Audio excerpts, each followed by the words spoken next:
Hey everyone, it's Rolling Right back again with another Keyforge deck opening. This time we're going to be looking at X Villa Harbor Vintner. Not a very special name. Pretty cool looking artwork though.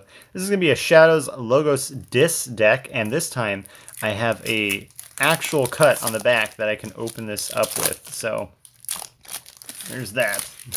That way we don't have to spend too long listening to that get open. Let's go ahead and take out the Archon card there. And we're ready to go. Shadows Logos Dis. I feel like that's a pretty interesting combo. I don't know if I've had that yet. Let's get right into it with our first card, Gateway to Dis. Destroy each creature, gain 3 chains. Gateway to Dis, very destructive card. Very brutal. Mind Barb, gain an amber. Your opponent discards a random card from their hand. Nice. Ooh, I haven't seen this one before. Pandemonium. This is an uncommon action. Gain an amber. Play. Each undamaged creature captures 1 amber from its opponent. Unfortunate that it's all undamaged creatures, including your opponents, but hey, whatever. Dominator Bauble. This is an artifact. This is a great card. As an action, you can use a friendly creature. You really want to see these in Dis decks. I have 2 of them. That's also really good. I feel like 2 is the Goldilocks zone of Dominator Bauble, to be honest. 3 is a little too much, I think. Lash of Broken Dreams is an action. Keys cost +3 amber during your opponent's next turn. It's a solid card. It's a good way to prevent your opponent from winning. Dust Imp, when destroyed, gain 2 amber. Dust Imp being a classic card. Amber Imp, now that's where Dis can be a real annoyance. This is a 2-power creature. Your opponent cannot play more than 2 cards each turn. This card almost never survives the initial turn it's played just because of how bad it is to leave it in play. Guardian Demon. This is a 4-power. Play, Fight, Reap. Heal up to 2 damage from a creature. Deal that amount of damage to another creature. Once again, you can heal your opponent's creatures if you want to transfer the damage over elsewhere. Then we have Pit Demon. This is a 5-power action. Steal 1. Pretty annoying card to leave in play if you're the opponent. We have Schuler. Now, Schuler's artwork, I haven't really taken a look at it, but it's pretty neat. Almost kind of like a weird ninja-esque, demon ninja looking thing. 5-power. Play. If your opponent is 4 or more amber, steal 1. Just a very simple effect. Now, Succubus, this is a really good... combine this with Ember Imp, and you're just really being annoying to your opponent. This is a 3-power. Your opponent essentially refills to 1 less card. Really mean. It's the opposite of Mother. Moving on to Logos. Oh, it's Dimension Door. For the remainder of the turn, any amber you would gain from reaping is stolen from your opponent instead. It's important to note, I had 2 decks that had 2 Dimension Doors in it. And I later realized, if you play 2 Dimension Doors in the same turn, it doesn't mean that you steal 2 amber when you reap. All this does is just change it so that reaping steals instead. But it's not like reap becomes steal 1. It doesn't do that. So keep that in mind if you ever have multiple Dimension Doors. Fogify. Gain an amber. Your opponent cannot use creatures to fight on their next turn. This is just like Fogbank with the Untamed, which is neat. It's a good card, especially if you're trying to set up for a future turn. Help from Future Self. Yeah, this is a special combo I really wanted to see. Help from Future Self gives you an amber. Play. Search your deck and discard pile for a Time Traveler. Reveal it and put it in your hand. Shuffle your discard pile into your deck. That's cool because the Time Traveler isn't next, but we'll get to it eventually. That's cool just because the Time Traveler card is pretty nice, and it's just fun to have special cards, I think.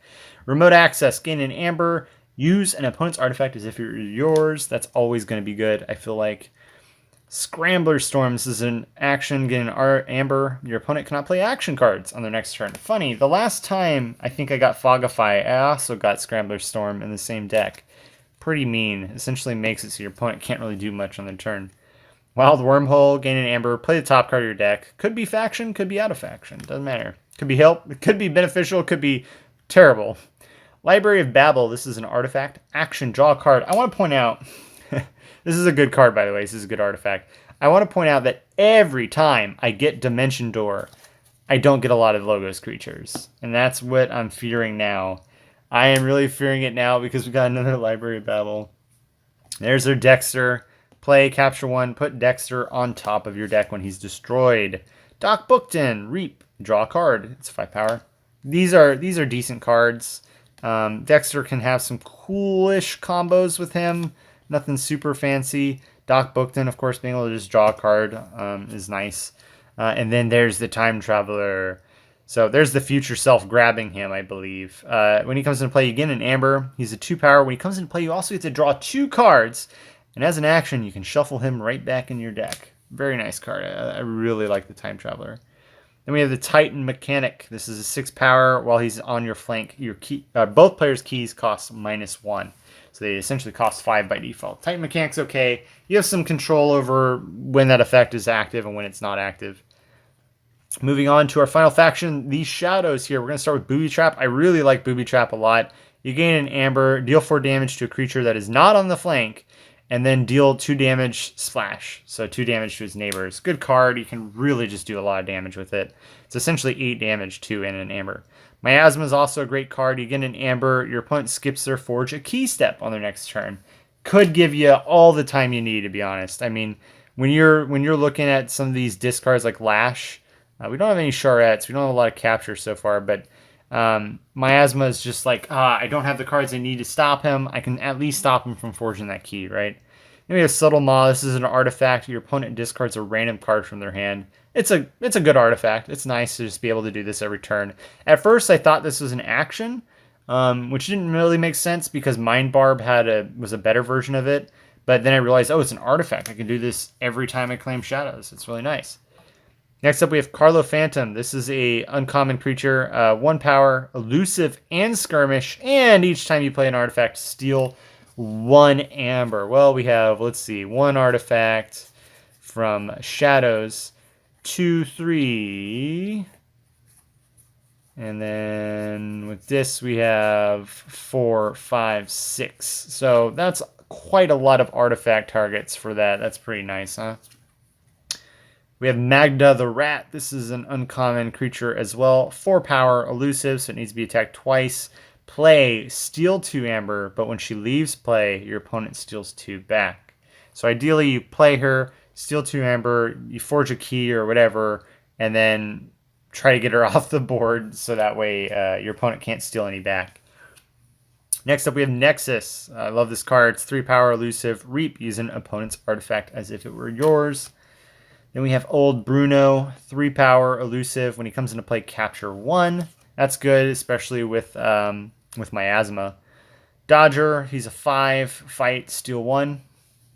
Pretty solid card.